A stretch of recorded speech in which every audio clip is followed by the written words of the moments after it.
Bom, pessoal, já são 7 horas, né?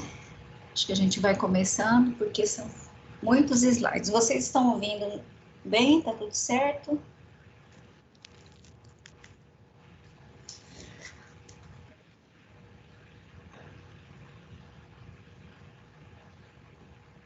Sim. Esse volume tá bom, né? Então tá. Então, gente, deixa eu baixar meu celular aqui. Peraí. Pronto. Eu tô com um probleminha na câmera daqui do meu computador. Acho que estragou, não sei. De vez em quando ela pega, de vez em quando não pega. Mas bora lá então, né? Então, como eu expliquei antes, né, nós tivemos que separar a hanseníase de leishmaniose, são temas grandes, pesados, demorados. Então, aqui nós vamos continuar falando das outras infectoparasitárias, né, que cursam com lesões dermatológicas e que também são comuns na nossa prática diária, para que vocês não se formem, né, sem saber, sem ver tudo isso, que na minha época de formação, gente, a gente não tinha aula de dermatologia. Era uma pequena pincelada dentro do módulo de clínica médica. Olha só que estranho que era. A gente não via quase nada. Eu cheguei, depois da formação, eu não conseguia fazer nem descrever uma lesão de psoríase, uma de pitirise versicolor, enfim, era bem difícil. Então, hoje a gente evoluiu bastante nesse sentido. Eu vou passando aqui, deixa eu só tirar isso aqui para aumentar a imagem para mim. Eu vou começar a gravação, tá? Um minutinho.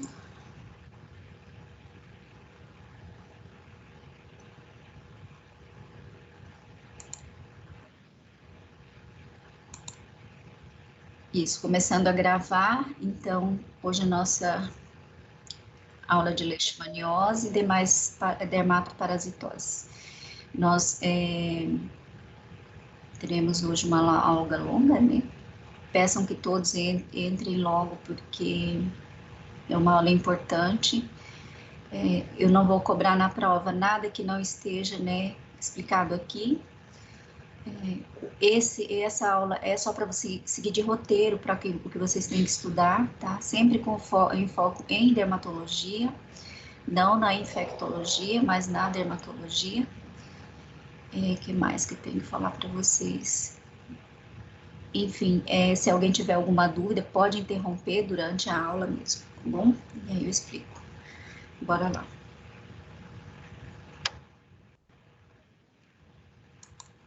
Então, nós vamos falar sobre... Ontem falamos de hanseníase, hoje vamos leishmaniose, cabiose, furunculose, pediculose, tungíase, larva migrans e amiase.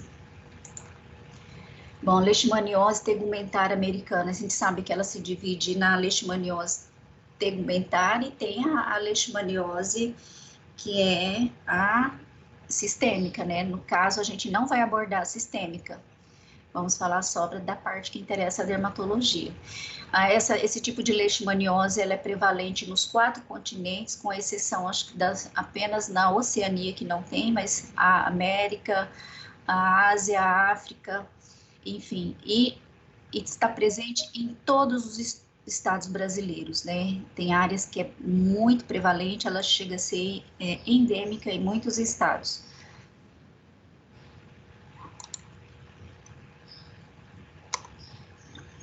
Gostaria que alguém admitisse a conexão dos alunos, porque senão fica com a tarja na frente do slide para mim, tá? Só para não atrapalhar aqui. Pronto. Então, aqui algumas das imagens que vocês podem ver, a gente não tem dúvida que é uma doença, né, que atinge a pele e é desfigurante, né, assim como a hanseníase, a leishmaniose também, só que cada uma com a sua característica. Professora. Oi.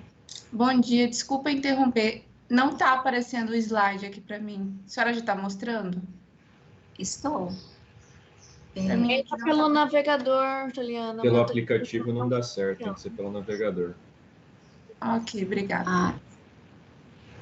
Quem tiver com problema, tá, gente? Eu acho que tem que mudar aí ou desconectar aí e entrar de novo, tá?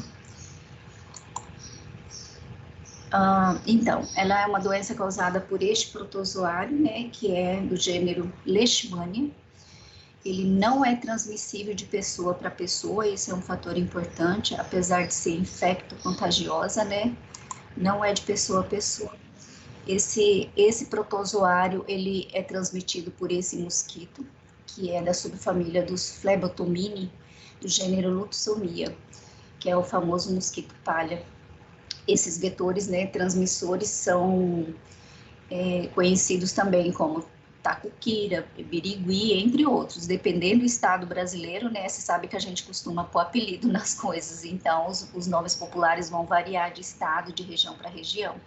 Mas o nome mais conhecido mesmo, que a gente usa mais, é o mosquito palha.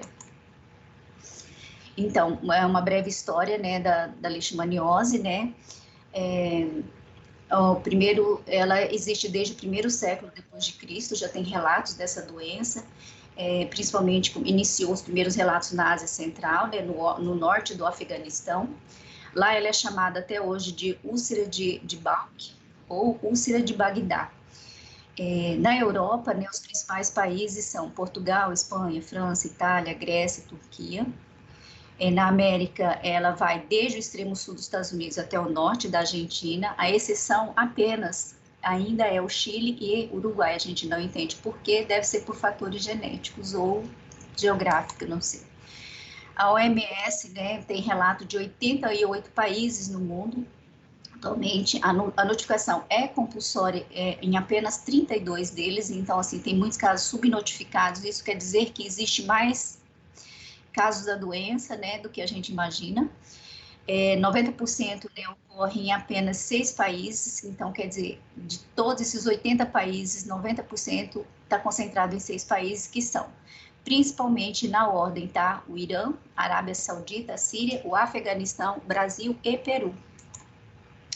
Então, aqui é só para a gente ver, né, na epidemiologia, né, os locais onde a concentração, onde tem o maior número de casos, né, o Brasil com certeza está lá, essa cor meio bordeaux e meio marrom, tem mais de 5.000 casos registrados.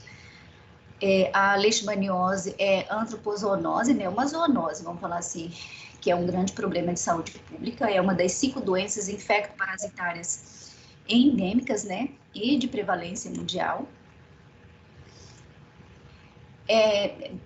O caso, muito provavelmente, ela é negligenciada, por isso que os relatos são, né, subnotificados, né? Então, ela apresenta uma incidência de 2 milhões de novos casos por ano no mundo todo. Essa é uma referência de 2014, já deve ter alguma coisa mais recente sobre epidemiologia. Gente, poderia admitir a Alana, que está entrando agora, porque senão a Tarja fica na frente da tela para mim. Alguém poderia... Isso, obrigada. Bom, como eu falei, ela é endêmica no Brasil, presente em todos os estados, relacionados ao processo do predatório de colonização. E Mato Grosso, ela também tem o maior número de casos. Aqui é para a gente ver cada pontinho vermelho desse no mapa, esse aqui é um dado de 2015. Isso comprova o caráter endêmico da doença no nosso país, né? Ela atinge o homem quando entra em contato com os focos zoonóticos, áreas de desmatamento, extrativismo e expansão urbana. O município de Nobres, né, que é uma cidade aqui muito perto, uma cidade turística, fica mais ou menos 120 quilômetros de Cuiabá, ela tem mais ou menos 15.000 habitantes, uma cidade pequena. E ela, em 2007, entre 2007 a 2017, no período de 10 anos, já foram registrados 134 casos de leishmania lá. A média de idade que prevaleceu é de adulto jovem, né? 41% foi entre 20 e 40 anos, e prevalência sobre o sexo masculino, muito maior do que do sexo feminino, exatamente pelas atividades, né, de extrativismo, trabalho em zona rural. Atualmente, 14 espécies de leishmaniose tegumentária americana no mundo. No Brasil, tem metade delas, olha só que absurdo, sendo 6 do subgênero Viania e 1 só do subgênero Leishmania. Então, ela tem vários tipos, né? As principais aqui na América do Sul, e principalmente as mais prevalentes aqui no Brasil, principalmente no norte do Brasil, é a Leishmania viana brasiliensis. Isso aqui está na ordem, tá, de acometimento. Depois a Leishmania amazonense, que não é um erro de digitação, tá, gente? Escreve assim mesmo. E a Leishmania viana guianense, que foi detectada na Guiana. O ciclo da leishmaniose é bem resumidinho nesse quadro. Então, o mosquito, né, o mosquito palha, né, a fêmea infectada, ela pica o cachorro e o infecta esse cachorro. Esse cão, geralmente ali do doméstico, né, ele é o reservatório. E ele, quando não contaminado, ele não transmite, né, aliás, o cão contaminado, ele não transmite a outros cães, nem ao ser humano. Mas, né, se o mosquito picar nele, esse mosquito vai levar, né, a contaminação, a infecção para o homem. E o homem passa a ser o hospedeiro, que o mosquito infectado pica o ser humano, infecta, e aí ele poderá ou não fazer a doença, da mesma forma que acontece com a leishmaniose, com a hanseníase. Às vezes a pessoa tem uma defesa imunológica muito boa e não adoece, e às vezes ele adoece por conta da falha na imunidade. Os animais domésticos, né, então, eles não chegam a transmitir, a culpa não é deles, coitado, é o mosquito que pica, eles são reservatórios, e eles são hospedeiros acidentais. Então, da mesma forma que a lesão cutânea atinge o homem, atinge esses animais também. Existe uma coleira, né, só a título de curiosidade, essa coleira chamada Excalibur, que ela espanta o mosquito. Então, ela existe no mundo todo e no Brasil também tem. Então, quem mora em área perto de mata, né, tipo quem mora no Florais, nesses condomínios que estão saindo perto da mata, se quiser, né, proteger os cães para também não ter a doença. Cuiabá, gente, nesse cinturão verde aqui de Cuiabá, tem muito caso de leishmaniose. Bom, aqui a morfologia do bichinho, né? A forma amastigota e a promastigota. Essa forma amastigota é a que a gente encontra no tecido humano, tá? Ela, quando tá dentro do tecido, ela é assim. Já lá no bichinho, no animal, ela vai ter essa forma promastigota. Aqui é uma imagem da microscopia eletrônica, né? Essa parte não é o enovelado azul, viu, gente? É a parte que parece uma alcaparra, esse negócio verdinho que tá aí, que é a forma amastigota. É desse jeito que é encontrado no tecido. E aqui, ó, que legal, a imagem tá dentro do macrófago, né? Essa célula aí é um macrófago. Quem nunca viu um macrófago numa dimensão assim, ó, é bem curioso de ver, né? Bom, as amastigotas, né? A principal forma é a Viana brasiliensis, ela tem essa coloração verde, parece uma azeitona. E a Leishmania amazonensis, que ela na microscopia é visualizada assim, vermelho. Bom, ela pode afetar tanto o tecido cutâneo quanto o tecido mucoso, principalmente o nariz, a boca, a faringe, né? E ela depende, esse tecido que ela vai, né, se instalar depende da espécie de leishmania e dos fatores imunológicos do paciente. É uma doença polimorfa, né? A forma cutânea, principalmente 95%, ela vai ulcerar, ela é ulcerosa, mas ela pode apresentar outras, né, formas, né, de lesões na pele. Ela pode ser eczematoide, impetigoide, vegetante, verrucosa, infiltrativa, nodular, tuberosa, lupoide, etc. Quer dizer, ela pode aparecer de qualquer jeito. Ela só não vai aparecer de forma em placa descamativa. O resto, acho que aparece de todas as formas. Bom, a mácula, gente, é a lesão inicial. Então, ela não começa de cara ulcerada, não. Ela começa assim com uma manchinha vermelhinha ali, eritematosa na pele. Ela surge entre 2 semanas a 3 meses depois que o mosquito pica, no local da picada do mosquito, né? Não é longe do foco, é lá no local. E ela perdura por 1 a 2 dias após a picada infectante. Então, ela evolui muito rápido. Então, assim, é como uma picada de mosquito. Deu um vermelhinho ali, você não vai dar importância nenhuma, mas aí ela vai se transformando. Diferente da picada de um mosquito comum, que ela vai, em 2 a 3 dias, ela vai desaparecer, né? Essa aqui não, ela vai evoluir. Então, ela deixa de ser aquela mácula vermelhinha e ela vai evoluindo para uma pápula, fica mais infiltrada, e depois, logo em seguida, ela ulcera.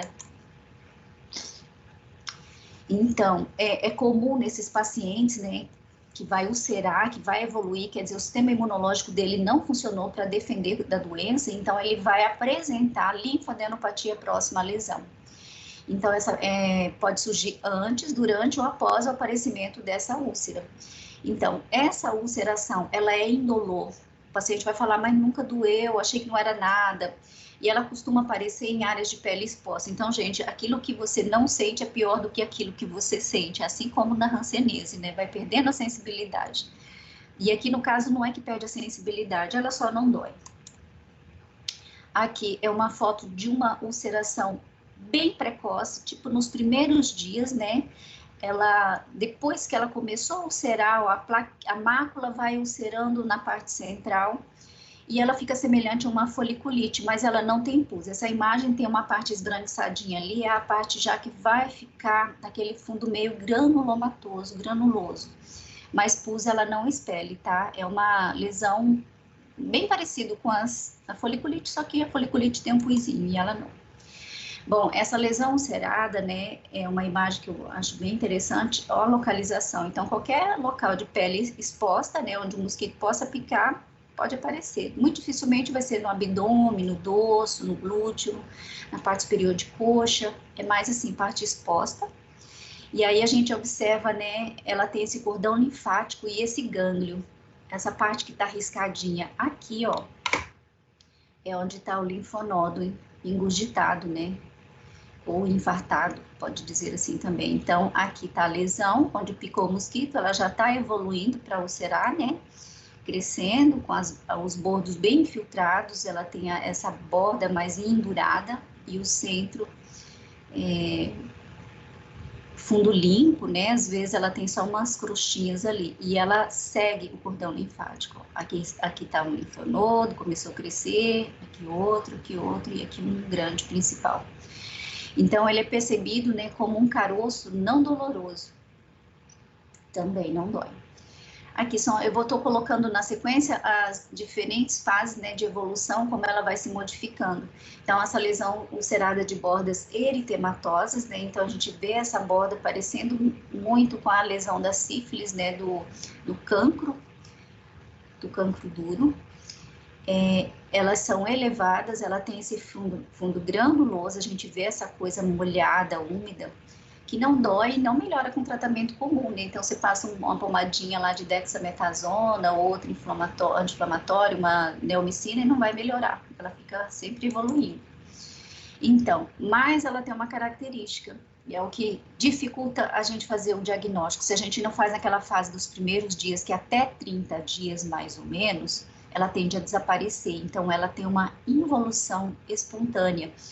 Na verdade, essa palavra cura espontânea está na literatura, mas a palavra cura aqui ela não é adequada. Ela não se cura, ela simplesmente apaga ali na pele e a leishmania vai migrar para outras partes do seu corpo. É quando ela se torna, né, difusa, generalizada. Mas ela tem essa parte que ela some. Então, aqui é uma fase inicial, onde ela está começando a ulcerar, né? A mácula está evoluindo. Aqui ela já tem os bordos elevados e o fundo granuloso. Aqui ela começa já a regredir, ó, ela já começando a ficar mais seca, ela vai afundando essa parte central e até que regenera. No máximo que você pode ver é uma manchinha marronzinha, que vai ficar uma hipercromia pós-inflamatória, típico de, né, local de cicatrização. E esses, talvez, um centro onde ela era mais profunda, né, ela não recupera a melanina e vai ficar com esses pontos, né, hipocrômicos. É bem típico. Vai daqui, vem aqui, daqui ela vai para cá. Quer dizer, sumiu. Quando ela chega nessa quarta fase aqui da imagem, a gente já não consegue encontrar mais a leishmania. Pode biopsiar que você não vai ver. Aqui você vai encontrar, principalmente no bordo ou na secreção central. Você encontra principalmente, né, na fase mais aguda, né, dessa ulceração, você ainda encontra. Quer dizer, gente, isso é um prazo de 30 dias mais ou menos, e aí o paciente ele não vai te procurar. Ele pula batido e ele fica feliz quando chega nisso aqui. Ele pensa, poxa, curado, né? Mas não é. Ela evolui e alguns podem realmente curar, mas outros não, depende do sistema imunológico. Bom, essa forma mucosa, ela é secundária ou não à cutânea. Então, ela pode aparecer só forma mucosa, dependendo da leishmania, que é a causadora, né? No Brasil, a gente sabe que a principal é a Viane, e ela faz, né, essa forma. A infiltração, ulceração, destruição dos tecidos da cavidade nasal, faringe ou laringe. É principalmente aqui, gente, nariz, boca, faringe. Ela faz perfurações no septo nasal ou no palato. Bom, aqui é o típico, né, nariz de tapir. É a úlcera de Bauru, né, que a gente pode conhecer em alguma literatura escrita dessa forma. Ela também pode ser chamada de ferida brava, botão do Oriente, enfim. É um quadro não irreversível, gente. Se chegar nisso aqui, ó, destruiu a face do paciente. Ele destrói o septo e desaba, né, o nariz. Não, então, aí uma pergunta, né? Por que uma doença, né, que naturalmente afeta animais, né, começa a afetar o ser humano? Então, assim, é a invasão do ser humano no ambiente dele, né? Você vai procurar o mosquito, você vai incomodar esse mosquito e ele vai picar, quem ele achar pela frente. Então, até muitos turistas, pessoas que praticam ecoturismo, que faz exploração, né, de cavernas, que vai andar pelo mato, então esses passeios assim a gente chama meio de programa de índio, mas enfim, os índios também pegam leishmaniose. Bom, aqui, ó, para a gente entender que não só, né, o cão, né, é reservatório, mas na natureza tem outros exemplos, né, o rato do mato, tatu, o koala, né, quem diria, um bichinho tão lindo, o canguru lá na Austrália, o gambá, o tamanduá-bandeira, muito típico da região do Pará, do Amazonas, o próprio morcego, que tem nas cavernas, a raposa e a capivara. A capivara é uma história interessante porque na região aqui de Mato Grosso, aqui próximo a Poconé, tem muita capivara, né? Então é uma região que é endêmica também. Então o ser humano é um hospedeiro acidental e esses bichinhos, né, são os reservatórios. Esse é o tipo, né, do tatu que é o principal, né, reservatório desse bichinho da leishmania. Esse Dasypus novencintus, ele é tipicamente da região do Pará e Amazonas. E Mato Grosso tem esse daí também. Ele foi o símbolo da Copa, né? Ele vira uma bolinha quando ele se fecha para se proteger, ele se transforma numa bola e foi o símbolo da Copa de 2014. Bom, essa aqui é a famosa capivara, né? Que não é aqui de Mato Grosso, talvez não tenha visto nenhuma, mas é muito comum. Até no Parque Tianaí tem capivaras lá, então a gente vai lá ver esses bichinhos. E olha, passear no Parque Tianaí pode ser, né, um passeio de risco. Ele é típico, né? É chamado de paca, né? Do Pará, Amazonas, Rondônia, Poconé, né? A gente só não sabe a estimativa, mas Poconé tem vários desses animais e tem vários casos de leishmaniose naquela região. Então, aqui é a típica degradação da natureza, né? Áreas de desmatamento, criação de hidrelétricas, que obriga nesse parasita, né, a aumentar o seu raio de circulação e, consequentemente, mais infectados, mais doentes. Aqui os nossos condomínios, né, os nossos florais da mata, florais não sei da onde, tudo tem risco, né? Então, essa expansão urbana, deixando o ser humano convivendo lado a lado, né, com as áreas de mata.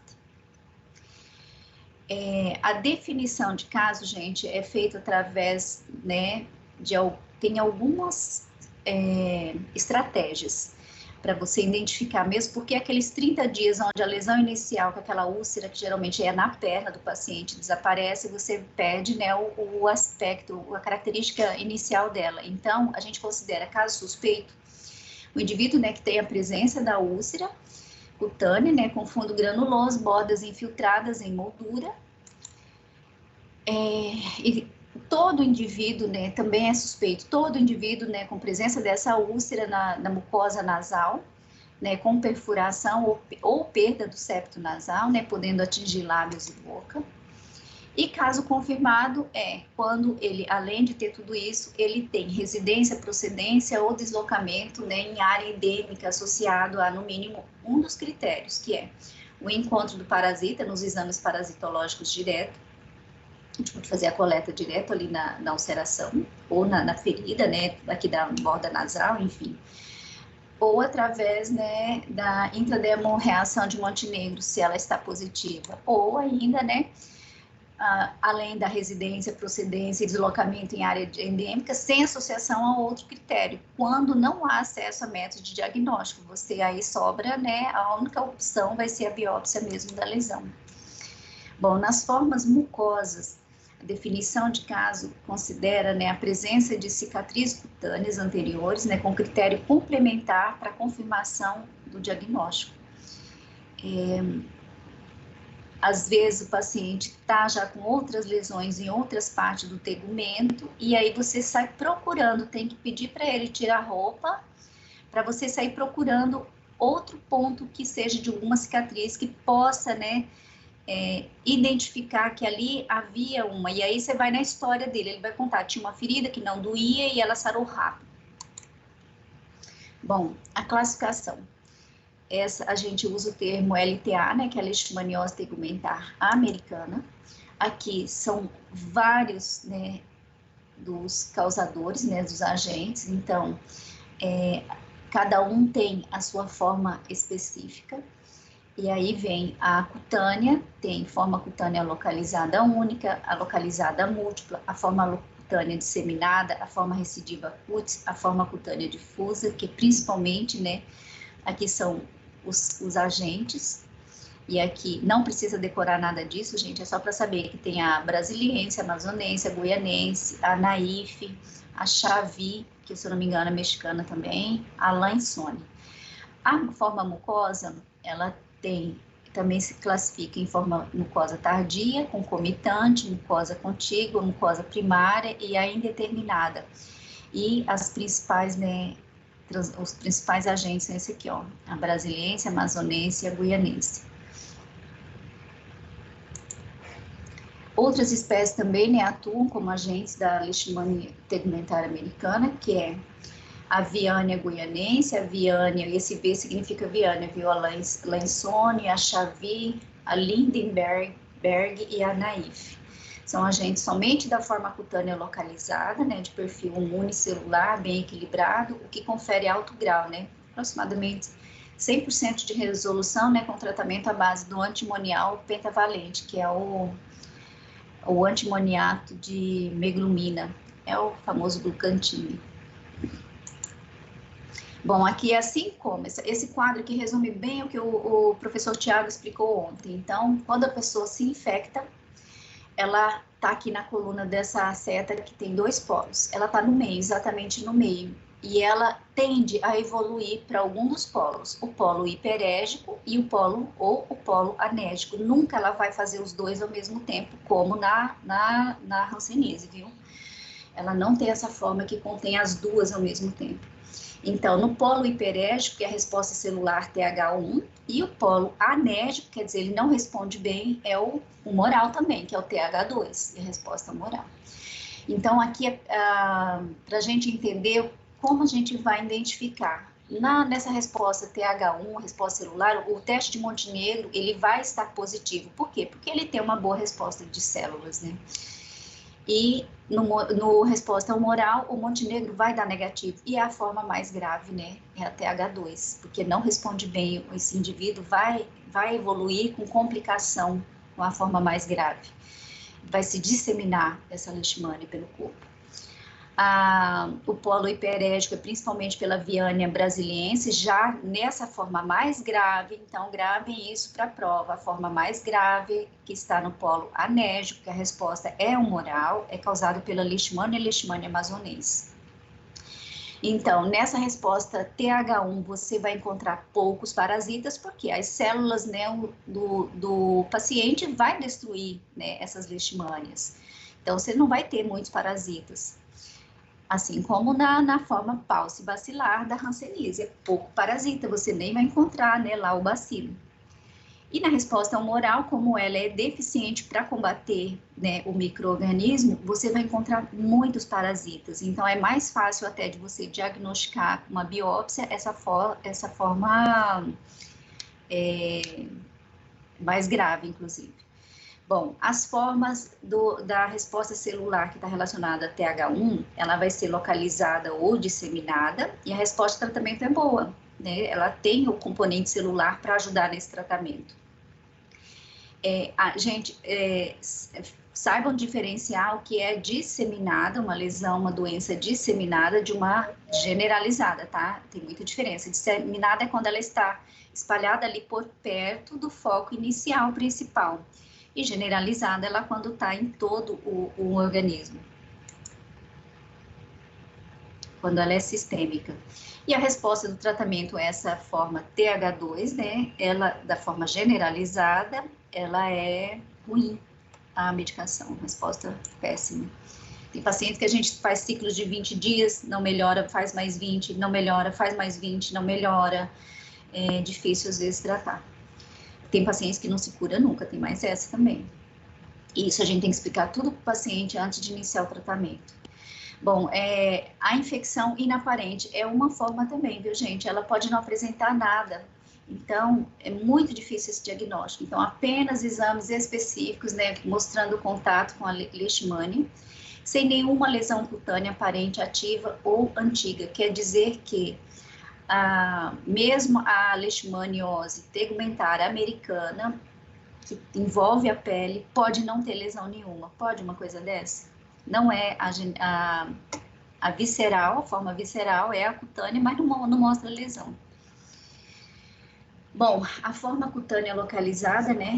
Principalmente a gente vai ter que conhecer, saber que a leishmania é aviânea, ela é a forma hiperégica, a resposta é TH1.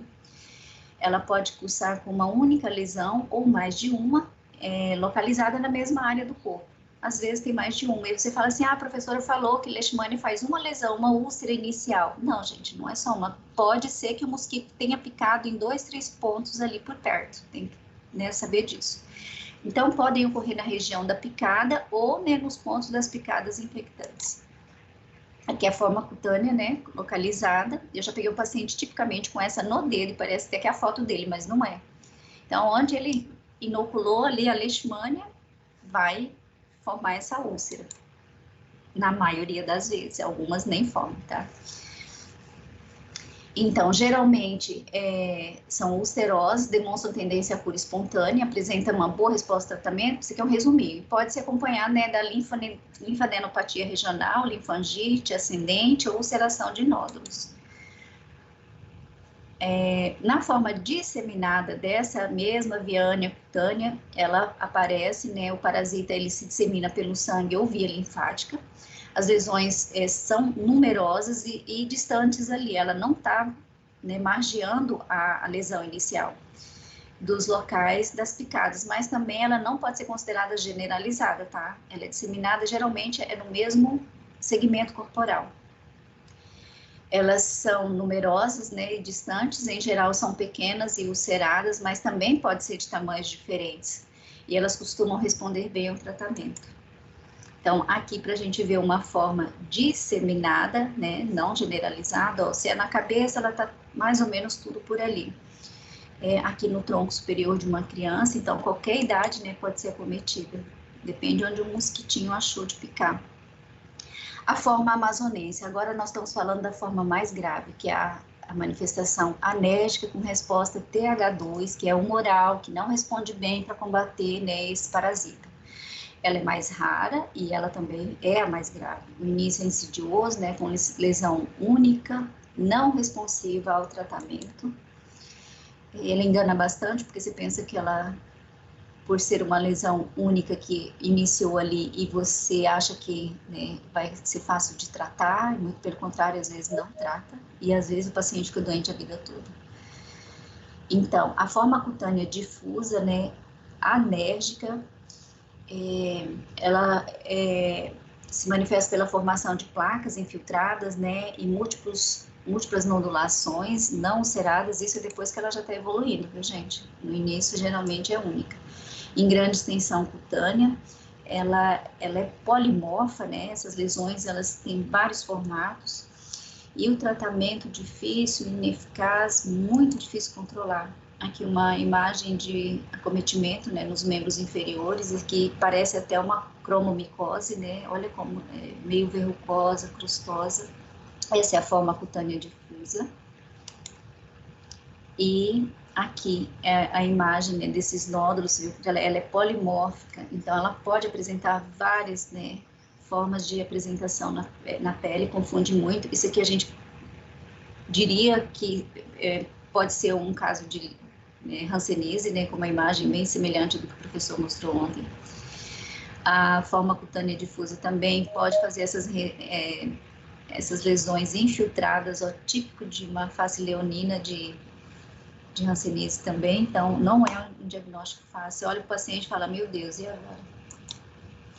Bom, aí só não precisa decorar tudo isso, tá? É só para vocês saberem que existe outras formas, que é a recidiva cutis, a mucosa primária, a mucosa contígua, a mucosa concomitante, isso aqui não vai ser cobrado em prova, só para vocês saberem que existem essas formas. A forma mucosa indeterminada, a mucosa tardia, e o diagnóstico, né? Então, chegamos na parte que interessa, como que a gente vai, né, descobrir que o paciente tem essa doença. Então, pode ser feito, né, através do teste de Montenegro, né, ou como chamado intradermo reação de Montenegro, e pode ser feito através do raspado da lesão, né, com observação direta, né, no microscópio, né, ou a gente chama isso de imprint. Enfim, mas a melhor ainda, mais utilizada, é a biópsia da pele, viu, gente? Essas são técnicas rápidas e fáceis, mas não temos acesso, por exemplo, ao teste de Montenegro, não é todo lugar que tem. Então, é uma forma que a gente praticamente nem utiliza para diagnosticar, mas a gente sabe que ela é utilizada ainda em alguns locais. Aqui é a terceira forma que eu falei, né, que pode ser através da biópsia. O grande problema da biópsia é que a gente dificilmente consegue encontrar, né, e identificar. Então, olha só aqui no cursor. Elas ficam dentro de macrófagos. Macrófagos, nessa coloração aqui de hematoxilina e eosina, que é tipicamente a coloração que a gente usa nas biópsias de pele, é a mais usada. Então, ela cora em rosa e meio arroxeado, azuladinho. E aí, olha só, macrófagos, geralmente nessas biópsias, né, ele fica branco, essa imagem pálida, ó, né? E aqui são as células do tecido. E o que seria as leishmanias, né? Que é a forma mastigota, é as bolinhas, gente, ó como que é difícil. Então, tem que ter um olhar de ninja. Esse patologista tem que ser muito afinado com as imagens para ele conseguir achar. Às vezes ele passa meio corrido, né? Um dia lá apressado, ele não presta muita atenção, ele pensa que isso aqui confunde com linfócito. Principalmente porque linfócito também fica da mesma cor, é mais ou menos o mesmo formato e é mais ou menos o mesmo tamanho. A diferença está dentro de macrófago, que linfócito não faz isso, né? Então, bem difícil da gente encontrar. E a gente só encontra ela na lesão ativa, né? Por exemplo, naquela inicial, é nos primeiros 30 dias. Já no finalzinho, ela já está migrando, ela não está mais ali, você não encontra. Cada vez tem menos, vamos dizer assim, ela vai se dispersando nos tecidos e entra na corrente sanguínea e vai embora. Bom, falando sobre a reação de Montenegro, né, é um exame de alta sensibilidade, facilidade de aplicação e baixo custo, mas ele não está disponível em todos os, né, os postos de saúde, enfim. Ela se torna positiva em torno de 2 meses após o início da lesão cutânea, né, indicando o estabelecimento de uma resposta imune celular. Imediatamente a gente nem adianta fazer, que vai dar negativo. Bom, ela é útil, mas ela também não confirma o diagnóstico. A positividade significa que o indivíduo já foi sensibilizado, mas não necessariamente que seja portadora da doença. Lembra? Depende do fator imunológico do paciente. O paciente vai se infectar e vão evoluir com cura espontânea, já outros vão adoecer. Então, ela confirma que você teve um contato, mas ela não confirma que você está doente com a leishmaniose. Pacientes, né, podem não reagir ao teste também, tem algumas questões, né, alguns motivos, principalmente em fase inicial da infecção, nos primeiros 30 dias, não adianta fazer esse teste, vai dar negativo. pacientes imunodeprimidos, a forma anérgica, né, que é a cutânea difusa, porque não tem resposta celular, lembra, esse é um TH2, ela tem uma resposta por anticorpos e não celular. Nos quadros disseminados também, ele pode não dar positivo, e na leishmaniose visceral também não adianta fazer. Bom, como que é feito esse teste, né? A gente precisa saber disso, porque isso aqui é questão que vai ser cobrada a vida toda. Então, antígeno, né, 0,1 ml da suspensão, que é obtida das formas promastigotas mortas, né, clonadas de Leishmania amazonensis. O local onde a gente vai fazer é na face anterior, né, do antebraço, né, na via intradérmica, assim como faz os outros testes, o PPD também é da mesma forma. A leitura é diferente, é só após 48 horas. A interpretação do resultado é pela medida do maior diâmetro do nódulo palpável, que vai ficar inchadinho, infiltrado, né? E olha, de 0 a 4 milímetros é negativo, acima de 5 milímetros a gente considera que é positivo. Gente, é para resposta se a pessoa já teve contato, não quer dizer que ele está doente, tá? Não vão confundir isso. As complicações, né, dessa leishmaniose é a infecção secundária, né, dessas lesões cutâneas, né? Pode ocorrer disfagia, disfonia, quando as lesões são mucosas, atinge aqui, né, o segmento oral, cavidade oral e nasal. O diagnóstico diferencial da forma cutânea com as úlceras traumáticas, né, as piodermites, úlceras vasculares, úlcera tropical, a própria paracoco, a esporotricose, porque faz aquele cordão linfático ascendente, típico, né, da esporotricose isso. A cromomicose, por isso que eu mostrei aquela imagem para vocês, para você ver aquela perna do paciente, né? Cromomicose confunde muito quando a lesão é mais verrucosa. Neoplasias cutâneas, sífilis, tuberculose cutânea, enfim, vários diagnósticos diferenciais entram aí. Bom, o diferencial já com a forma cutânea, né, é diferente. Aí, aliás, a forma mucosa. Aí a gente vai fazer com hanseníase vichuviana, a paracoco, sífilis terciárias e neoplasias. O tratamento é o antimoniato, né, de N-metilglucamina, é o famoso glucantime. A apresentação dele é única, sempre vem essa ampolinha, assim, ó, 1 ml, que é igual a 81 miligramas do antimoniato, mais 5, 10 a 20 miligramas, né, por quilo por dia.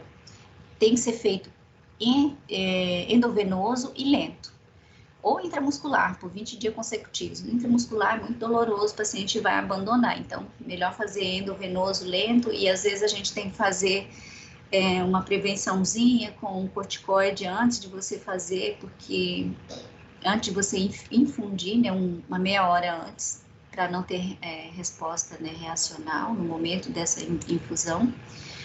A pentamidina também pode ser usada, não vamos cobrar a dose, né, ela é diferente para pacientes que têm contraindicação, lógico que a gente tem que ter o plano B, então a pentamidina ou anfotericina B, tá? Não vou cobrar essas doses aqui não, só tem que saber que existe as outras hipóteses de tratamento.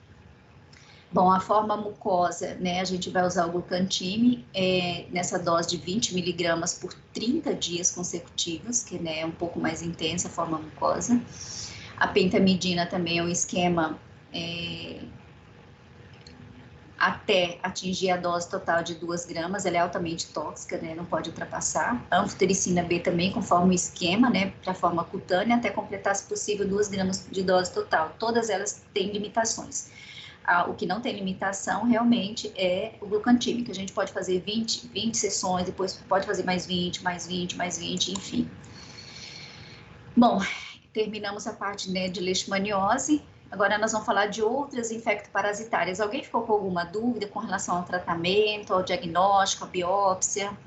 Tudo bem? A gente pode avançar ou alguém quer falar alguma coisa? Bom, quem cala consente, então vamos avançar. Então, essas outras doenças infectoparasitárias, né? A gente vai falar um pouco da escabiose, né? O piolho, né? Que atinge as crianças, principalmente.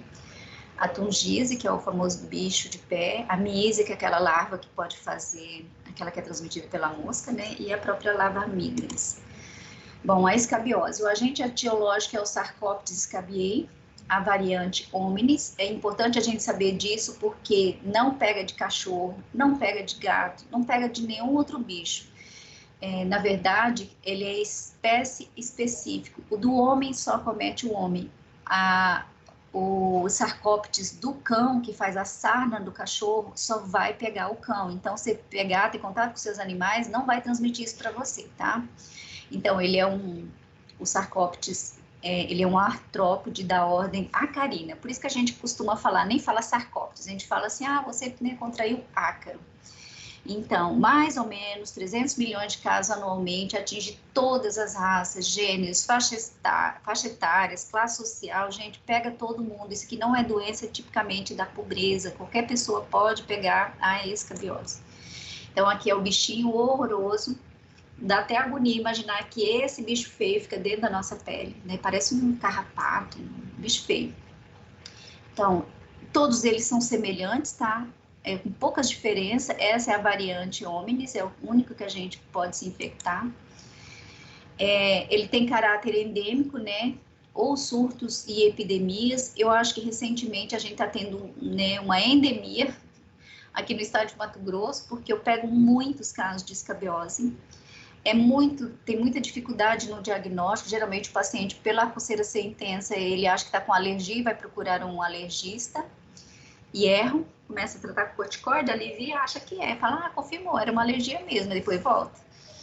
Bom, estudos na idade pediátrica mostraram que o erro diagnóstico ocorreu em 41%, eu acredito que esse estudo está subnotificado, que tem mais casos.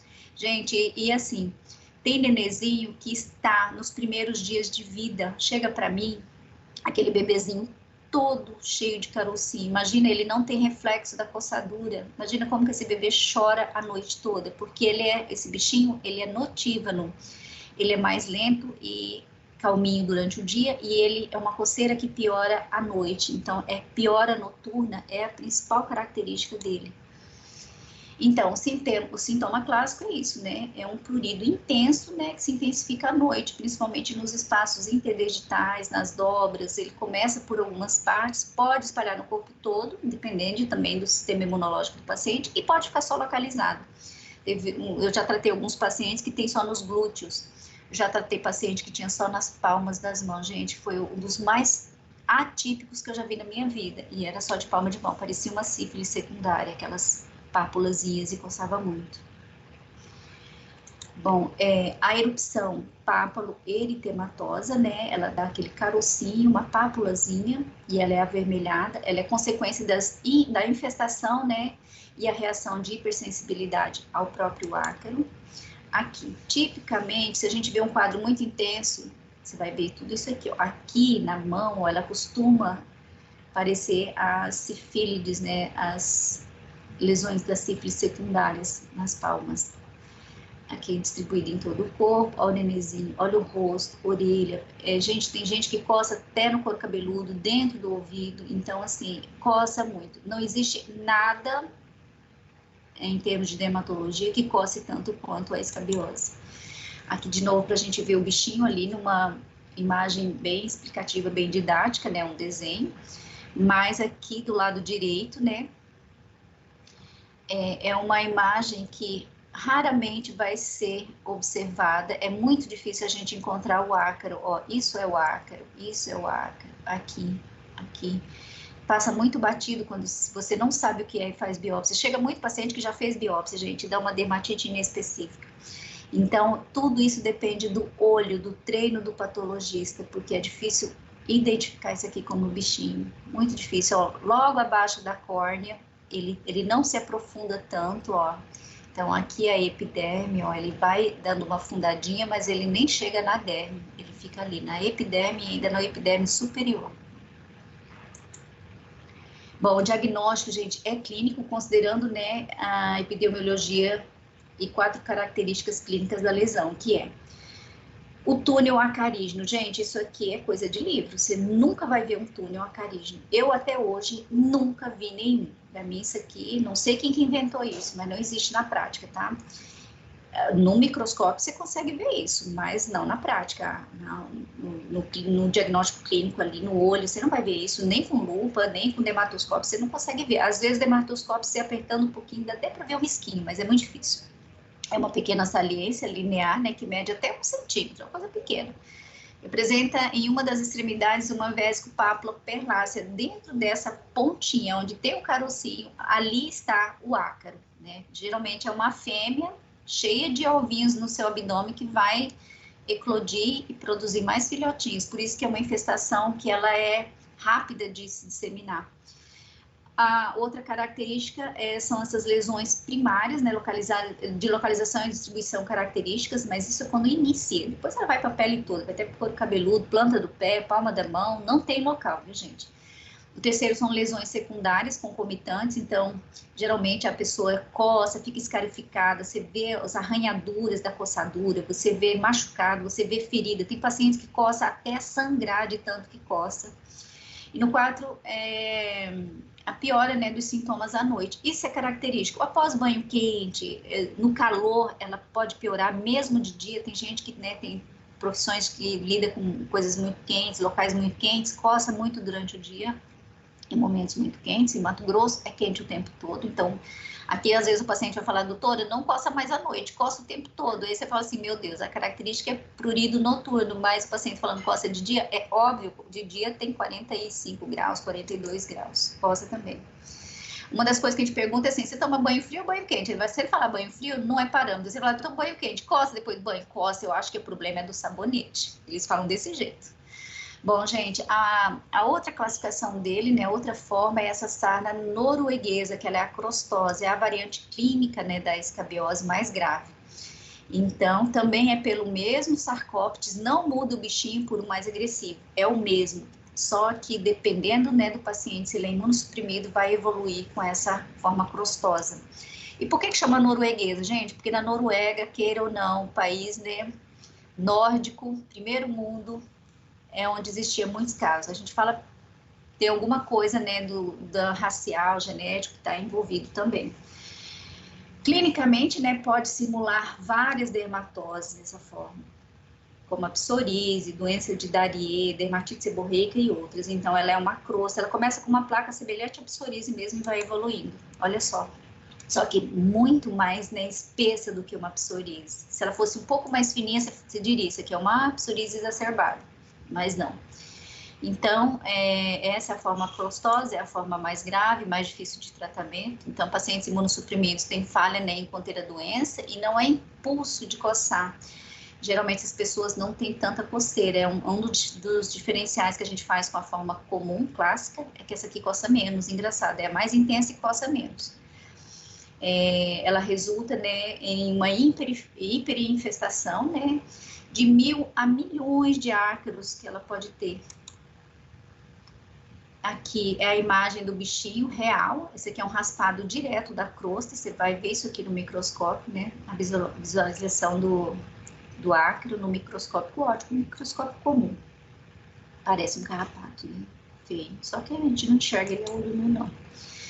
Bom, os exames laboratoriais, né, geralmente não tem exame que vai confirmar, esse exame é só para excluir, né, essas doenças sistêmicas graves, né, que o paciente geralmente imunossuprimido, né, e alguns outros distúrbios, aidético, diabético, mal controlado, enfim. Bom, o tratamento é a coisa mais simples do mundo. Hoje a gente, né, preconizou, né, está bem fundamentado que a eficácia desses dois, né, é o tratamento escolha. A ivermectina, que é aquele, geralmente ela vem na dosagem de 6 miligramas, né? E a gente vai fazer 200 microgramas por quilo, via oral e repetir após 14 dias. Eu, na minha prática, não é o que está no livro, eu faço uma vez por semana, já que a ivermectina, a dose tóxica dela, gente, saibam, porque a gente está usando muito ivermectina por conta de prevenção de coronavírus. Então, ele é um ótimo parasitológico. Ela combate vários parasitas da pele, então a gente sabe que ela funciona muito bem para piolho, para o ácaro.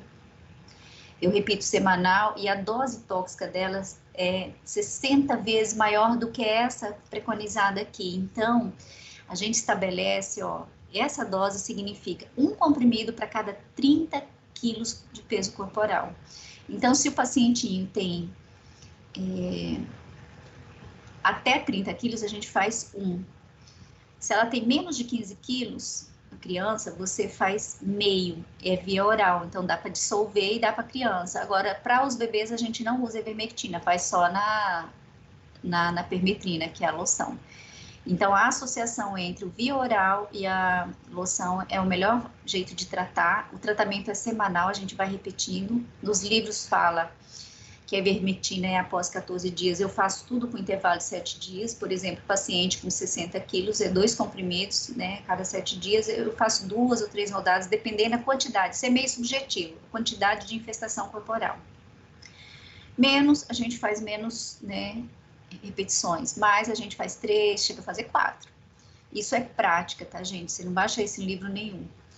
Bom, a permetrina é a loção, a famosa loçãozinha que mata piolho. A gente usa ela nessa forma de 5%, ótima para criança, para grávida, a gente não dá, né, dosagem maior. Então, ela é tópica, a aplicação única, né, e enxaguar após 8 a 14 horas. Então, você passa a noite e manda dormir com a loção no corpo todo, tá? Tem que descolonizar tudo, passa até no vão do dedo. Não é só onde coça, tá? Não é só onde tem papulinha na pele. E a gente repete após 7 dias. Por que a gente tem que repetir após 7 dias? Porque esses remédios, ele não mata o ovinho, ele vai matar o ácaro, o bichinho. Então, como eles têm um ciclo de reprodução muito rápido, geralmente em 7 dias vai eclodir esses ovinhos e a gente usa de novo para matar, assim como o piolho, tá? Por isso que a justificativa de você repetir a cada 7. Bom, o tratamento, né, da sarna crostose, né, e a escabiose, enfim, a forma clássica, a gente precisa também fazer umas orientações gerais para esse paciente, porque senão não vai resolver só remédio. Então, os cuidados com roupas, objetos pessoais, ensacá-las por um período de 72 horas, trocar lençóis de cama, colocar o colchão no sol, esvaziar guarda-roupa, tirar aquelas roupas de inverno, roupa de festa, cobertor, edredom, que está lá estocado o ano inteiro, porque aqui quase não faz frio, a gente manda tirar, lavar tudo. E tratar os contactantes, né, de dentro da casa. Gente, um fator de prática minha, não é o que está no livro, vai ter que ser mudado. Não passa de pessoa para pessoa, muito raramente, depende de uma certa afinidade para você pegar esse bichinho. Isso é prática mesmo. Sabe aquela história de criança que vai para a escola, uns pegam piolho, outros nunca pegam? Por quê? Afinidade. Na escabiose é o mesmo jeito. Se você tem afinidade com ácaro, você pega, se não tem, não pega. Como é que eu cheguei nessa conclusão? Porque dorme marido e mulher num colchão lotado de ácaro, às vezes um coça para morrer e o outro não tem nada, e às vezes o colchão está muito velho. E aí a gente fala assim, ué, se é contagioso, marido e mulher dormem juntos, por que o outro não pega? E às vezes tem 5 pessoas na casa, só vem um com a doença, só um que pegou, tá ali junto o tempo todo, senta no sofá, deita no tapete, tem contato com as almofadas, com a cama, enfim. Não transmite. Então, vai ter que ser mudado algumas coisas da literatura. Mas lembrem, isso não está em livro, tá? É minha prática pessoal. O sol é um ótimo aliado, viu, gente? Coloca todas essas roupas, os tapetes, tira tudo, lava e põe no sol. Travesseiro, a gente recomenda lavar uma vez por mês a vida toda, porque a afinidade vai permanecer a vida toda. Quem pega, pega. Quem não pega, não pega. Mesma história do piolho. Bom, como a sarna norueguesa, ela é mais agressiva, né? Então, a gente faz a ivermectina na mesma dosagem, um comprimido de 6 miligramas para cada 30 quilos de peso corporal, em dose única e repetir após 7, 14 dias. Aí, necessariamente, você precisa fazer as 3 semanas, tá? E em combinação também com loção. A permetrina ainda é a melhor opção. Nós poderíamos usar Aí tem uma outra solução que eu esqueci o nome agora, é muito fedida, muito forte, arde na pele, o paciente não tem boa adesão. Essa aqui não, ela não tem cheiro de quase nada e é bem tranquilinha de passar.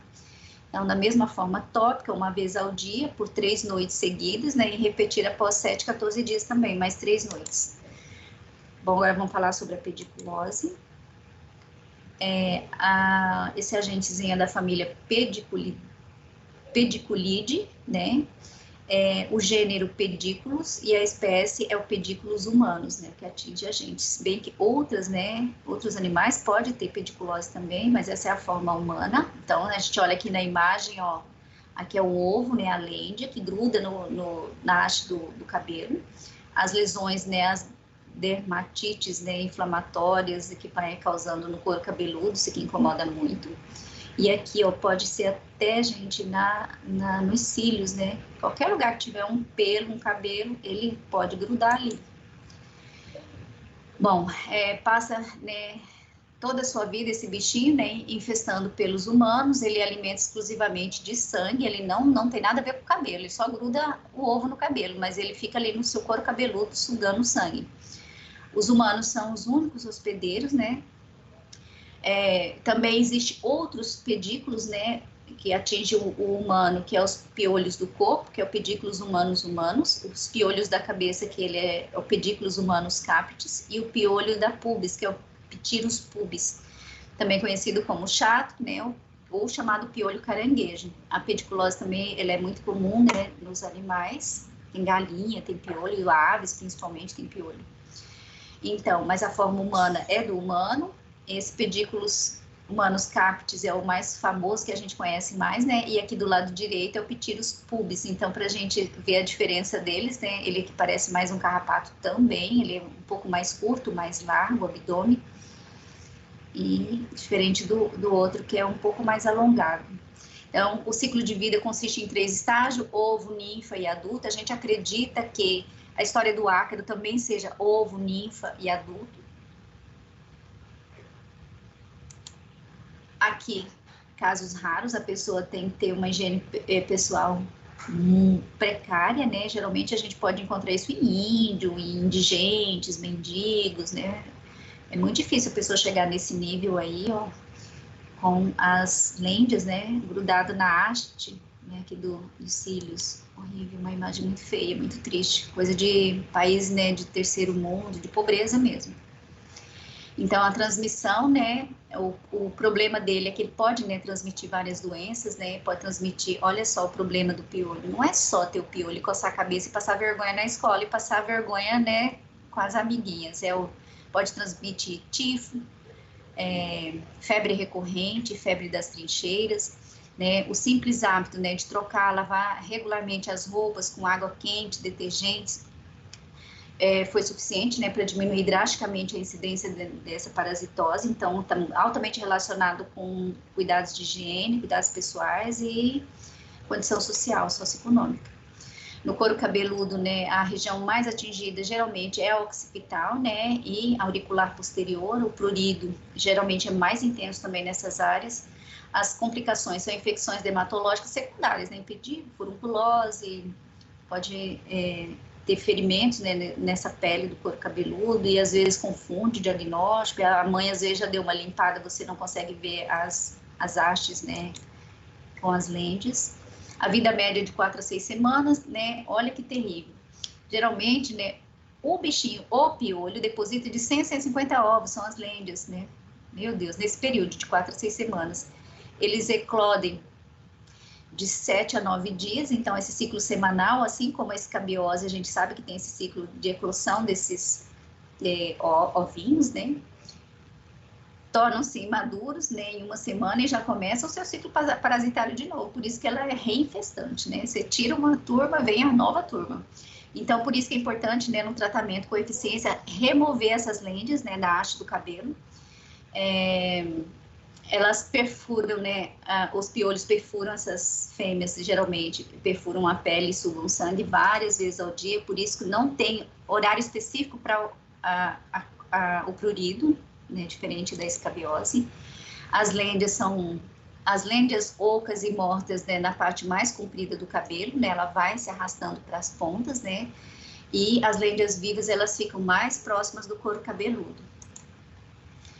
O tratamento é a deltametrina, né, ou a permetrina, é uma substância sintética, né, mas a melhor mesmo é a deltametrina, no caso do piolho. A substância, ela é sintética, obtida do ácido crisantêmico, olha que legal, né, extraído daquela flor crisântemo.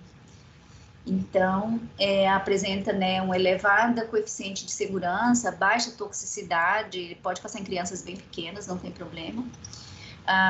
Existe também a versão shampoo, que pode ser aplicado no cabelo e couro cabeludo, é um coadjuvante, nunca é a primeira opção, a gente pode associar, mas não pode falar, vai resolver com shampoo. não pode. Então, passa no cabelo e no couro cabeludo seco, viu, gente? Não é na hora do banho. Deixa agir durante 5 minutos, depois que lava. Então, não pode estar lá no banho lavando. Tem gente que faz isso, tá errado. Às vezes não foi bem orientado. Então, faz isso 4 dias consecutivos e como tem que se pedir o ovinho eclodir, né, nova remessinha, depois de 7 dias você vai repetindo. Isso não tem prazo. Enquanto tiver reinfestando, recolonização, você tem que fazer no semanal. Ai, desculpa, eu não sei se eu passei tudo. Não. A permetrina, né, que é a mesma que a gente usa lá na escabiose, é uma mistura de isômeros de piretroides, sintético também, atua na membrana da célula nervosa do parasita, né, esse age diretamente no piolho e desregula, né, o canal de sódio da polarização de membrana. Então, provoca a paralisia e morte do parasita. Ele não mata diretamente, mas ele paralisa ele. Então, como ele não consegue se alimentar, ele acaba morrendo. Então, é menor que 2% da quantidade aplicada é absorvida sistemicamente e apresenta atividade residual por aproximadamente 14 dias. É por isso da eficiência da permetrina, gente, no ácaro, viu? Ele acaba sendo absorvido ali na pele e uma pequena parte pode ser absorvida da forma sistêmica, mas a toxicidade dela também é baixa, não precisa se preocupar. Por isso que a gente tem que dar um intervalo, não pode usar, por exemplo, o pessoal fala assim, posso passar todos os dias? Por que eu não posso? A explicação tá aqui, tá? Não é todos os dias. Bom, também a gente usa a ivermectina para o tratamento, né, do piolho, que ela é um antiparasitário, é amplo espectro, derivado das avermectinas, que é uma classe isolada, né, de produtos de fermentação desse Streptomyces avermititis. A ivermectina, ela imobiliza os vermes, né, que induz a uma paralisia tônica da musculatura. Os canais de cloro são controlados pelo glutamato, provavelmente serve como um dos locais de ação da ivermectina, né, na maioria dos insetos. A ivermectina oral não atravessa a barreira hematoencefálica, né, em situações normais. Né? Além disso, nervos e células musculares dos mamíferos não apresentam canais de cloro controlados por glutamato. Essa é uma explicação porque ela tem uma dose tóxica 60 vezes maior do que a dose, né, que a gente é preconizada. Ela é um medicamento completamente seguro. Então, esse aqui vocês não precisam decorar, mas é mais ou menos o que eu falei, né, o peso corporal. Se a criança tem de 15 a 24 quilos, meio comprimido. E aí vai, a gente costuma fazer uma conta que dá certinho, um comprimido de 6 miligramas para cada 30 quilos de peso corporal, isso não dá erro nunca. Bom, aqui é a famosa tungíase, né, é a famosa pulga, bicho de pé, né, o nome dela é Tunga penetrans, ela é encontrada no solo seco e arenoso, na terra, da zona rural, chiqueiros, currais, etc. Ela penetra na pele do homem, né, que está em contato com esse ambiente, principalmente quando está descalço. Então, mais uma vez, cuidados de higiene, né, está associado a isso, a essa infecção. Pode afetar homens, né, ao mesmo bichinho, neste caso, ela pode afetar o homem e os porcos, os suínos, e é mais comum nos adultos. O quadro clínico apresenta um discreto prurido, né, na região, né, que evolui para uma sensação de dor local. É aquela coisa que dói e coça ao mesmo tempo. O paciente fala exatamente isso. Coça e dói. A lesão característica é uma pápula amarelada, né, com ponto escuro central, que representa o próprio bichinho que está ali inoculado, que é a Tunga penetrans.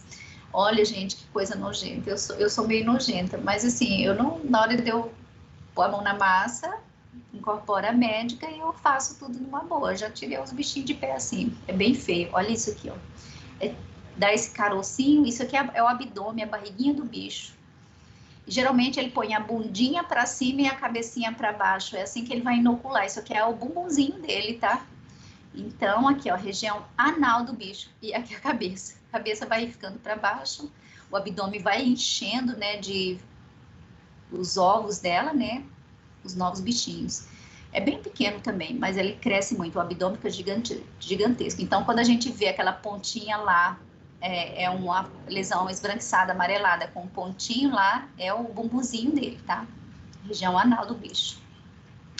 Aqui, ó, Olha o ânus do bichinho. Então, ele gosta muito dessa posição embaixo de unha, ai, é muito feio. Olha essa imagem terrível. E aqui é quando rompe o abdômen dele, né, você vê os filhotinhos, né, as larvinhas ali dentro. Aqui é um formato para a gente entender. Aqui a cabecinha dele, aqui. Por isso que ele vai infectando e o solo e tudo mais, porque ele fica defecando e vai a hora saindo, quando enche muito, né, vai saindo as larvas. Então, o tratamento é a retirada do agente com agulha esterilizada, né, ou por outros meios, né, fazer essa curetagem, ou eletrocoagulação, crioterapia, com nitrogênio líquido já seria demais, né, gente, usar um nitrogênio líquido para tirar um bicho desse. Nos casos com infestação maciça, a gente pode, né, dar medicação, tiabendazol sistêmico é a melhor medicação, 3 a 5 dias, ou a ivermectina, né, que agora a gente já conhece bastante por conta da pandemia e a gente sabe que ela tem uma medicação segura. Eu já nem daria tiabendazol, já iria na ivermectina mesmo em dose única. Bom, larva migrans, nós vamos falar da larva migrans cutânea, ela é endêmica em países tropicais, né? Pouco comum nos subtropicais e rara em outros países. Então, países frios, raramente isso existe. É a segunda causa mais comum de morbilidade nos turistas, né? Ela pode causar diarreia, né? Que é a primeira manifestação, né, dela. E o diagnóstico é clínico. A história é clínica, sinais, sintomas, é um bichinho que você olha na pele, dificilmente a gente erra diagnóstico, muito fácil diagnosticar. E turista por quê, gente? Porque anda descalço na praia, né, tá à vontade, tá feliz da vida e acaba tendo contato com areia, enfim. É uma infecção cutânea autolimitada, né, ela é causada por parasita de animais domésticos, né, os mais frequentes são Ancylostoma brasiliensis, né, presente nas fezes de gato. Então, gato que vai lá e cava lá no parquinho, no playground, onde as crianças têm uma caixinha de areia, né? Gatos faz cocô na areia, a gente sabe disso. É uma característica desse animalzinho. E a outra forma é o Ancylostoma caninus, que é das fezes do cão. Então, existem outros parasitas descritos, como Uncinária. Não precisa decorar nada disso, não é nada aqui, só para a gente saber que tem. Pode ser encontrado, né, de outros animais também, e o Necacto americanus, Ancylostoma duodenale, que são os mais conhecidos, e o Strongyloides stercoralis, né, de humanos. Todos esses podem causar larva migrans. Aqui, o bichinho bem feio, parece um fantasma, né, se a gente vê um alien, né, uma coisa bem feia, parece até que tem 2 olhinhos aqui, né, olha só. Um monstrinho, né. O Ancylostoma brasiliensis, aqui o canino, que é praticamente igual, e o duodenale. A larva migrans no homem, né, ele ao conectar, né, ter conexão, né, nesses solos, né, de areia contaminada, esses fezes animais, pode tornar-se hospedeiro acidental. As larvas têm a capacidade de penetrar na pele humana pela produção, né, de uma enzima hialuronidase ou através dos folículos pilosos, glândulas sudoríparas, fissuras cutâneas, enfim. Ela achou um buraquinho ali, ela entra, né, ela fica habitualmente confinada à epiderme e derme superficial. Por que isso acontece, gente? Isso aqui é o X da questão. Porque o homem, ela não se desenvolve no homem, ela não se reproduz no homem, então ela é como se o organismo nosso ficasse rejeitando ela, então ela vai ficando ali na pele, e ela não consegue ter uma evolução, é acidental. Ela nem deveria ter feito a lesão na pele, mas ela acaba fazendo. E as próprias defesas nossas, né, acaba impedindo que ela avance pelo nosso corrente sanguínea, ou ela saia dali onde ela se inoculou. Geralmente ela fica no local da inoculação mesmo. O diagnóstico diferencial são outras dermatoses, né, que pode evoluir com lesões lineares, serpiginose, porque ela tem esse trajeto linear serpiginoso. Ela pode fazer diagnóstico diferencial com granuloma anular, porokeratose de Mibelli e o eritema anular centrífugo, exatamente pela forma. Aqui é o bichinho, né? Apesar de migrar vários centímetros na epiderme e induzir uma resposta inflamatória, as larvas não têm capacidade de completar seu ciclo de vida no homem e morrem num período de semanas a meses, sendo, por isso, uma doença autolimitada. coça muito, faz um estrago no local, mas ela fica só aquilo ali mesmo. Aqui, tipicamente, né, a larva migra, o famoso bicho de pé, bicho geográfico, aliás, bicho de pé não, gente, desculpa, bicho geográfico, mas ele pode acometer, né, umas áreas bem estranhas aqui na região da mama, geralmente é pé, glúteo, criança que senta na areia, né, olha aqui um local estranho, então ela é esse formato serpiginoso. O prurido, né, que é o principal sintoma, inicia-se horas após a penetração da larva, né, ela sempre cursa com dor e queimação ao mesmo tempo, faz uma febre local, sinais flogísticos estão todos presentes ali. As complicações mais frequentes são provocadas por a infecção bacteriana secundária, geralmente quando ela fica mais feia, toda arregaçada, assim, é porque já tem bactéria junto, pode ter até fungo junto. Então, geralmente o Staphylococcus aureus, os Streptococcus, né, aproveitam, são oportunistas e associam ali para fazer uma festinha. Impetigo, foliculite, né, ou vesículas pode acontecer ao mesmo tempo. Apesar de raro, o ancilostoma canino, ele pode entrar em circulação, né, essa é a forma que pode entrar na circulação raramente e desencadear a síndrome de Loeffler, é caracterizada por febre, broncoespasmo, infiltrados pulmonares, eosinofilia, eritema polimorfo e ocasionalmente urticária. Então, essa é a única forma, que é a que vem do cocô do cachorro, não a do gato, que ela pode migrar e ir para o nosso pulmão, né? A síndrome de Loeffler é no pulmão. Bom, tratamento. Melhor, né? Os melhores são o albendazol, né, o tiabendazol tópico e a própria ivermectina de novo. Eu falo a santa e milagrosa ivermectina. O albendazol, não precisa decorar as doses, tá, gente? Geralmente a gente faz por 5 dias. O tiabendazol tópico a gente geralmente associa, que é aquela pomada Tiabena, tem várias pomadinhas famosas aí de nome comercial. 3 vezes ao dia. Quando a lesão é bem pequenininha, inicial, a gente pode tratar só com o tiabendazol, tá? Só o tópico. Também por 5 dias, é bem rápido, o ciclo dela é curto. E a ivermectina, que é a mais recente proposta de tratamento, né? Descritos bons resultados, com uma tomada única, então, para adulto, a gente, né, faz com muita tranquilidade. No entanto, não está indicado para criança com menos de 15 quilos, né? A gente sabe disso. Bom, a miese é outro bicho feio que faz uma lesão horrorosa na nossa pele, a gente tem até medo de ver. Eu coloquei um caso aqui muito feio para vocês verem que nível pode chegar esse bicho.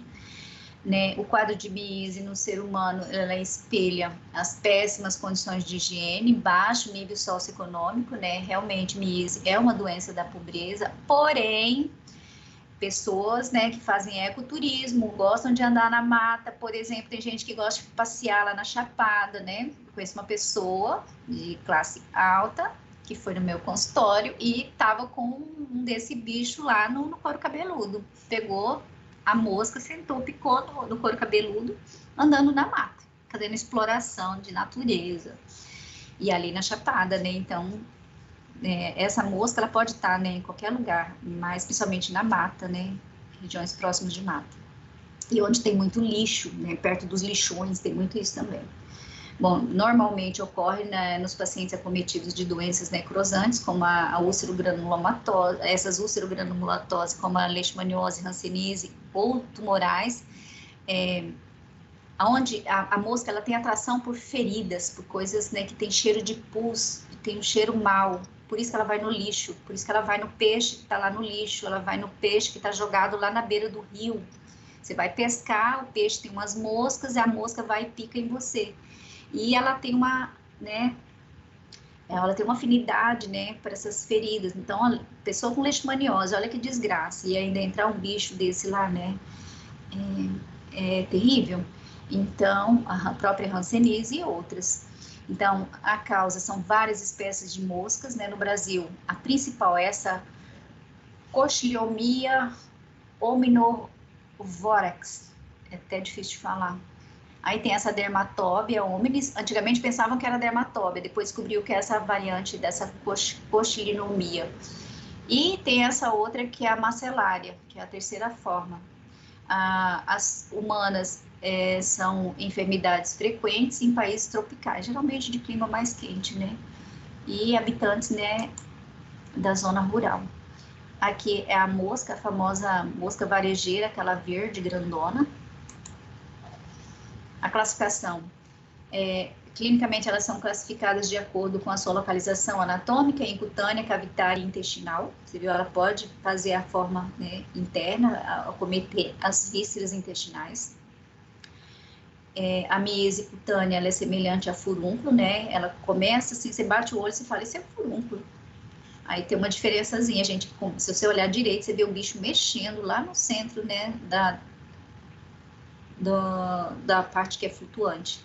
Ela invade a derme, né, ou feridas pré-existentes, né, causando respectivamente a miese dérmica ou a miese primária. É quando ela ainda está ali a nível de pele. Olha só essa mosca, ela contém muitas larvas, né? Então, as mieses cavitárias, nesse caso, as larvas, né, elas desenvolvem-se em cavidades naturais do corpo humano, como a boca, nariz, ouvidos, olhos, na vagina, ânus, enfim. E as meias intestinais, essas são as perigosas. Ela, pela ingestão acidental das larvas ou os ovos de mosca, que pode, tipo, pessoas tinham o hábito de pegar carne, pôr para secar no sol, ou carne de sereno, carne serenada. Tem aqui em Cuiabá, tem um hábito de fazer um prato aí de carne serenada, carne seca. E antigamente, há um tempo, isso era feito sem nenhuma condição de higiene. Então, a mosca ia lá e depositava suas larvas e você comia. Se fosse um tipo daquele que invade, né, as vísceras intestinais, já era. A pessoa poderia até morrer sem saber do que, né? Quantas pessoas já devem ter morrido sem saber que era isso? Então, 70% tem outra doença associada à miese.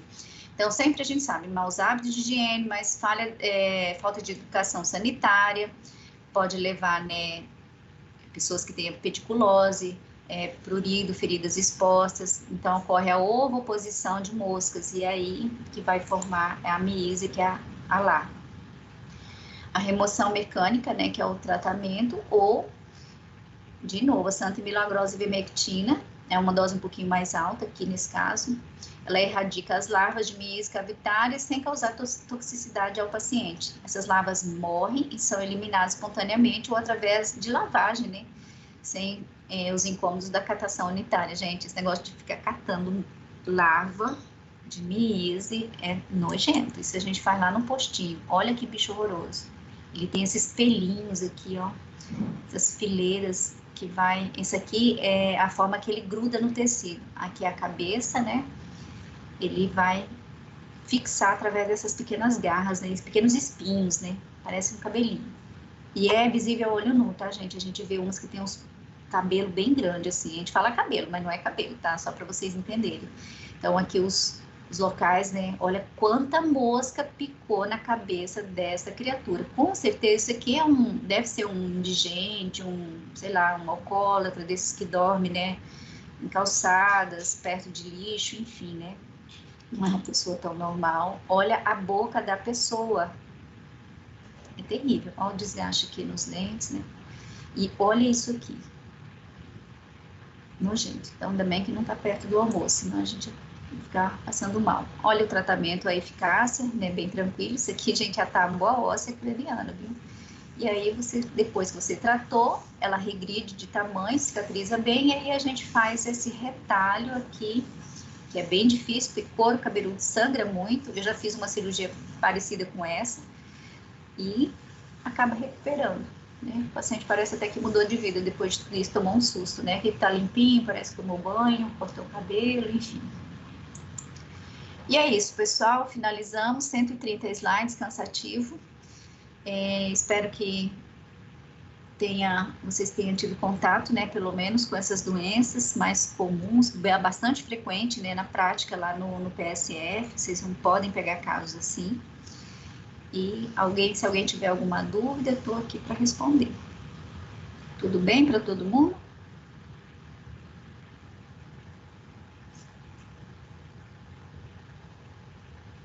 Oi, pessoal.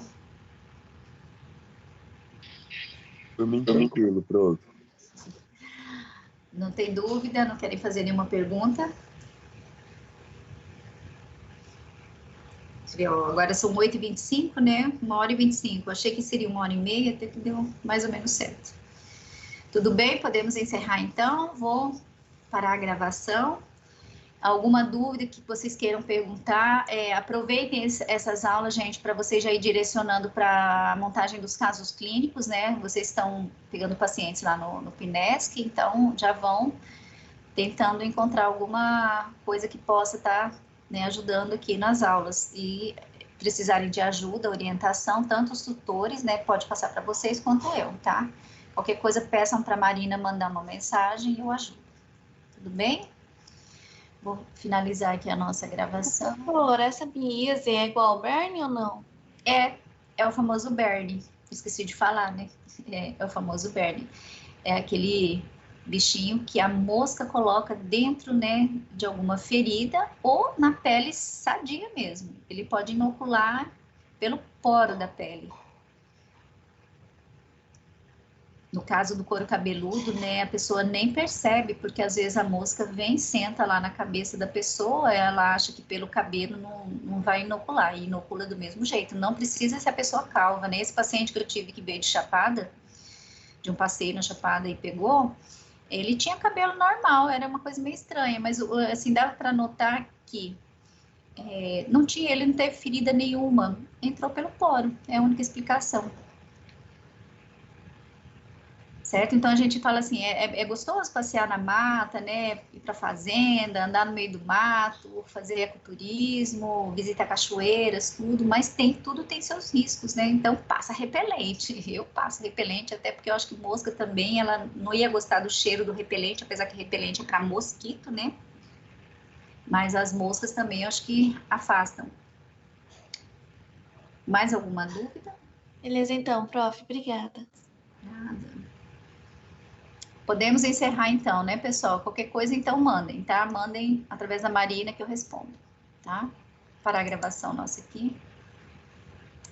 Então, as aulas vão continuar na mesma sequência que está lá no nosso cronograma. A exceção pode ser da aula de câncer de pele, professora Rosana, que ela não confirmou ainda a data, mas eu vou falar com ela novamente hoje para ver se eu tenho uma posição para vocês, ok? Estudem, gente, é muito conteúdo. Como eu falei, dermato não é fácil. Tá? Então, até a próxima aula, estou à disposição de vocês, tá? Tchau, prof. Obrigada pela aula.